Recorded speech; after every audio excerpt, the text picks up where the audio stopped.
कौन है बाबा खाटू श्याम जी? क्या है उनकी कहानी? राजस्थान के शेखावाटी के सीकर जिले में स्थित है परमधाम खाटू। यहाँ विराजित हैं खाटू श्याम जी। खाटू का श्याम मंदिर बहुत ही प्राचीन है। यहाँ पर प्रतिवर्ष फाल्गुन माह शुक्ल षष्ठी से 12 तक यह मेला लगता है। श्याम बाबा की महिमा का बखान करने वाले भक्त राजस्थान या भारत में ही नहीं बल्कि दुनिया के कोने कोने में मौजूद हैं। आओ जानते हैं कि कौन है बाबा खाटू श्याम जी, क्या है उनकी कहानी। कौन है खाटू श्याम जी? खाटू श्याम जी भगवान श्री कृष्ण के कलयुगी अवतार हैं। महाभारत के भीम के पुत्र घटोत्कच और घटोत्कच के पुत्र बर्बरिक थे। बर्बरिक को ही बाबा खाटू श्याम कहते हैं। इनकी माता का नाम हिडिंबा है। खाटू श्याम की कहानी। बर्बरिक दुनिया का सर्वश्रेष्ठ धनुर्धर थे। बर्बरिक के लिए 3 बाण ही काफी थे जिसके बल पर वे कौरवों और पांडवों की पूरी सेना को समाप्त कर सकते थे। युद्ध के मैदान में भीमपौत्र बर्बरिक दोनों खेमों के मध्य बिंदु एक पीपल के वृक्ष के नीचे खड़े हो गए और यह घोषणा कर डाली कि मैं उस पक्ष की तरफ से लड़ूंगा जो हार रहा होगा। बर्बरिक की इस घोषणा से कृष्ण चिंतित हो गए।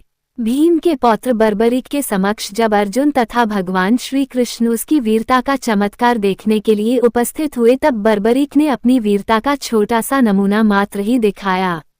कृष्ण ने कहा कि यह जो वृक्ष है इसके सारे पत्तों को एक ही तीर से छेद दो तो मैं मान जाऊंगा। बर्बरिक ने आज्ञा लेकर तीर को वृक्ष की ओर छोड़ दिया।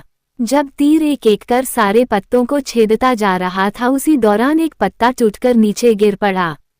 कृष्ण ने उस पत्ते पर यह सोचकर पैर रखकर उसे छुपा लिया कि यह छेद होने से बच जाएगा, लेकिन सभी पत्तों को छेदता हुआ वह तीर कृष्ण के पैरों के पास आकर रुक गया। तब बर्बरिक ने कहा कि प्रभु आपके पैर के नीचे एक पत्ता दबा है, कृपया पैर हटा लीजिए, क्योंकि मैंने तीर को सिर्फ पत्तों को छेदने की आज्ञा दे रखी है, आपके पैर को छेदने की नहीं। उसके इस चमत्कार को देखकर कृष्ण चिंतित हो गए। भगवान श्री कृष्ण ये बात जानते थे कि बर्बरिक प्रतिज्ञावश हारने वाले का साथ देगा। यदि कौरव हारते हुए नजर आए तो फिर पांडवों के लिए संकट खड़ा हो जाएगा और यदि जब पांडव बर्बरिक के सामने हारते नजर आए तो फिर वह पांडवों का साथ देगा। इस तरह वह दोनों ओर की सेना को एक ही तीर से खत्म कर देगा। तब भगवान श्री कृष्ण ब्राह्मण का भेष बनाकर सुबह बर्बरिक के शिविर के द्वार पर पहुंच गए और दान मांगने लगे। बर्बरिक ने कहा, मांगो ब्राह्मण, क्या चाहिए? ब्राह्मण रूपी कृष्ण ने कहा कि तुम दे न सकोगे, लेकिन बर्बरिक कृष्ण के जाल में फंस गए और कृष्ण ने उससे उसका शीश मांग लिया। बर्बरिक द्वारा अपने पितामह पांडवों की विजय हेतु स्वेच्छा के साथ शीशदान कर दिया गया। बर्बरिक के इस बलिदान को देखकर दान के पश्चात श्री कृष्ण ने बर्बरिक को कलियुग में स्वयं के नाम से पूजित होने का वर दिया। आज बर्बरिक को खाटू श्याम के नाम से पूजा जाता है। जहां कृष्ण ने उसका शीश रखा था उस स्थान का नाम खाटू है। अनजाने रहस्य। 1. खाटू श्याम अर्थात मां सव्यम पराजित, अर्थात जो हारे हुए और निराश लोगों को संबल प्रदान करता है। 2. खाटू श्याम बाबा दुनिया के सर्वश्रेष्ठ धनुर्धर हैं, उनसे बड़े सिर्फ श्रीराम ही माने गए हैं। 3. खाटू श्याम जी का जन्मोत्सव हर साल कार्तिक शुक्ल पक्ष की देवउठनी एकादशी को बड़ी धूमधाम से मनाया जाता है। 4. खाटू का श्याम मंदिर बहुत ही प्राचीन है, लेकिन वर्तमान मंदिर की आधारशिला सन 1720 में रखी गई थी। इतिहासकार पंडित झाबर मल्ला शर्मा के मुताबिक सन 1679 में औरंगजेब की सेना ने इस मंदिर को नष्ट कर दिया था। मंदिर की रक्षा के लिए उस समय अनेक राजपूतों ने अपना प्राणोत्सर्ग किया था। 5. खाटू श्याम मंदिर परिसर में लगता है बाबा खाटू श्याम का प्रसिद्ध मेला। हिंदू मास फाल्गुन माह शुक्ल षष्ठी से 12 तक यह मेला चलता है। 11 के दिन मेले का खास दिन रहता है। 6. बर्बरिक देवी के उपासक थे।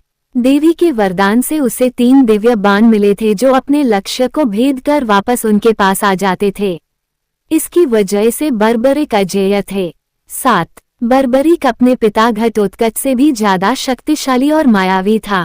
8. कहते हैं कि जब बर्बरिक से श्री कृष्ण ने शीश मांगा तो बर्बरिक ने रात भर भजन किया और फाल्गुन शुक्ल द्वादशी को स्नान करके पूजा की और अपने हाथ से अपना शीश काटकर श्री कृष्ण को दान कर दिया। 9. शीश दान से पहले बर्बरिक ने महाभारत का युद्ध देखने की इच्छा जताई। तब श्री कृष्ण ने उनके शीश को एक ऊंचे स्थान पर स्थापित करके उन्हें अवलोकन की दृष्टि प्रदान की।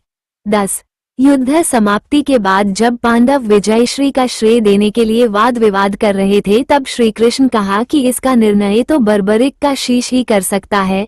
तब बर्बरिक ने कहा कि युद्ध में दोनों ओर श्री कृष्ण का ही सुदर्शन चल रहा था और द्रौपदी महाकाली बन रक्तपान कर रही थी। 10 अंत में श्री कृष्ण ने वरदान दिया कि कलियुग में मेरे नाम से तुम्हें पूजा जाएगा। और 10 अंत में श्री कृष्ण ने वरदान दिया कि कलियुग में मेरे नाम से तुम्हें पूजा जाएगा और तुम्हारे स्मरण मात्र से ही भक्तों का कल्याण होगा। 11 स्वप्न दर्शन उपरांत बाबा श्याम खाटू धाम में स्थित श्याम कुंड से प्रकट हुए थे और श्री कृष्ण शालिग्राम के रूप में मंदिर में दर्शन देते हैं।